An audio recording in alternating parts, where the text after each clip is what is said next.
নমস্কাৰ। পোনপ্ৰথমে মই সমূহ অসমবাসীলৈ মোৰ আন্তৰিক শুভেচ্ছা জ্ঞাপন কৰিলোঁ। এতিয়া কথা হ'ল জুবিন দাই ন্যায় নাপায়।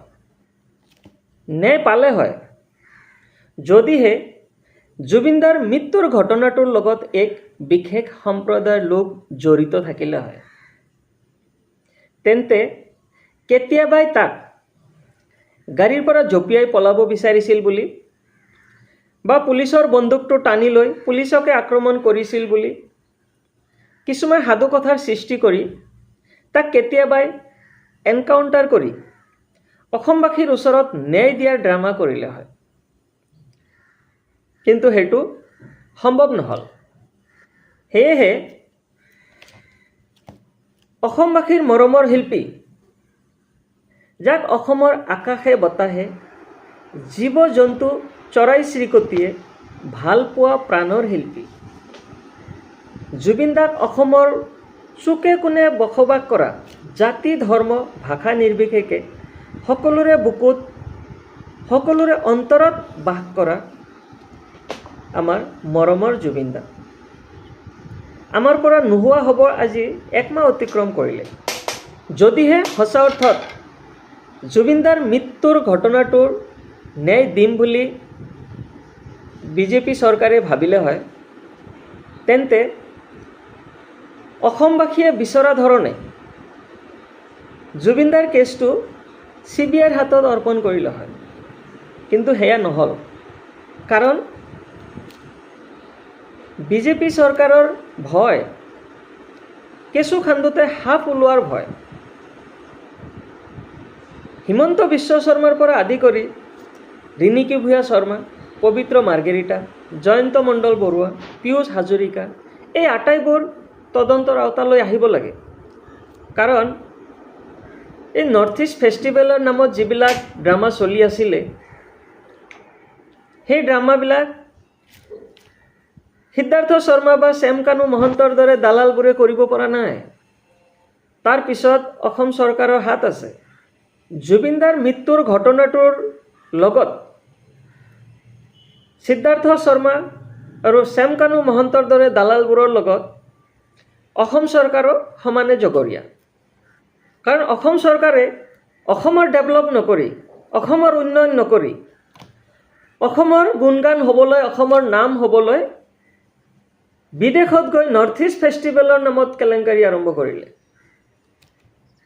কিন্তু চৰকাৰে পাহৰি গ'ল যে যদিহে অসমত এখন ভাল ইউনিভাৰ্চিটি খোলা হ'লেহেঁতেন, বিদেশৰ পৰা ল'ৰা ছোৱালী আহি অসমত অধ্যয়ন কৰি গ'লে তেতিয়া অসমৰ নাম বিদেশত হ'লে হয়। যদিহে অসমত এখন ভাল মেডিকেল কলেজ খুলিলে হয়, বিদেশৰ পৰা যেতিয়া অসমত ট্ৰিটমেণ্টৰ কাৰণে আহিব, ট্ৰিটমেণ্ট কৰি ভাল হৈ যাব, তেতিয়াও অসমৰ গুণগান হ'লে হয়। কিন্তু সেয়া বিজেপিৰ দ্বাৰাই সম্ভৱ নহয়।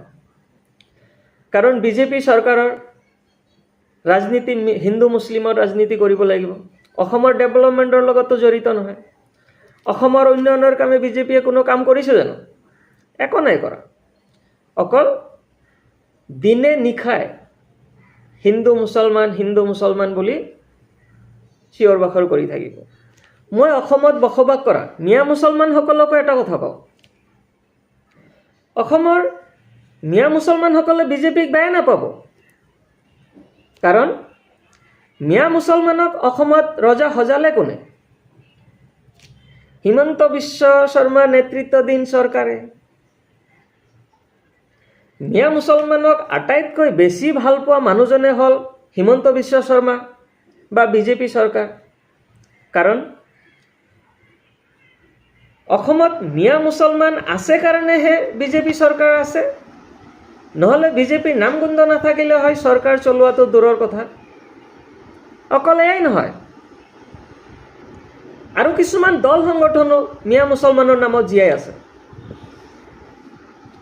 যেনে উদাহৰণস্বৰূপে বীৰ লাচিত সেনাৰ নামত সংগঠন কৰা সেই নিবনুৱা কেইটা, মিয়া খেদাৰ নামত ৰাস্তাত ওলাই আন্দোলনৰ নামত বিজেপি চৰকাৰৰ চামচাগিৰি কৰি মাৰোৱাৰীবিলাকৰ দোকানসমূহৰ পৰা চান্দা তুলি নিজৰ নিজৰ জীৱিকা উপাৰ্জন কৰা সেই বেৰোজগাৰ কেইটা, ইহঁতৰ অসমৰ উন্নয়নৰ ক্ষেত্ৰত কিবা অৱদান আছেনে?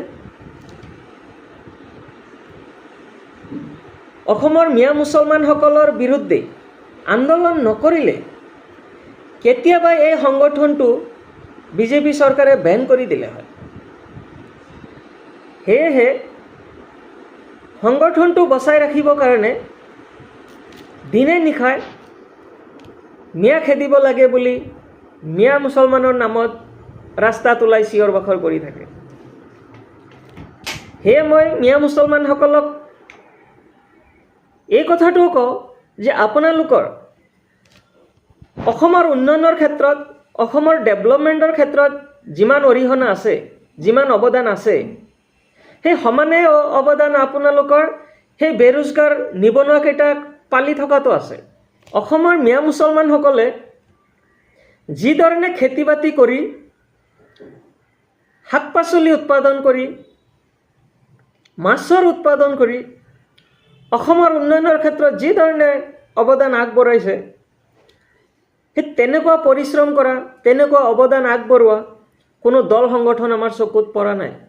গতিকে অসমবাসীলৈ মোৰ এটাই আহ্বান, হিন্দু মুছলমান নকৰি অসমখন আগুৱাই লৈ যোৱাৰ স্বাৰ্থত কাম কৰক